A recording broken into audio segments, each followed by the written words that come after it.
Working with files is an important part of AutoCAD Mobile. From the home screen here, we can view our files as either thumbnails or in a list view.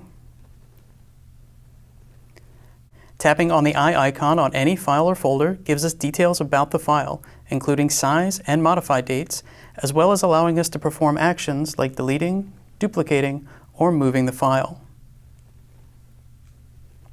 From the home screen, I can also add other cloud storage repositories to my available files.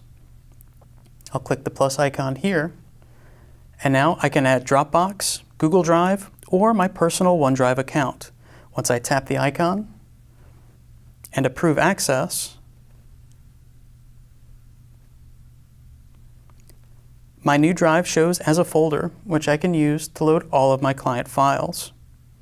Just a note for offline work, if I make changes while offline, say on a job site, and someone opens the file and makes changes at the same time, when I reconnect my tablet, AutoCAD is smart enough to catch the discrepancy and will ask me which version I would like to retain, which is a very handy feature.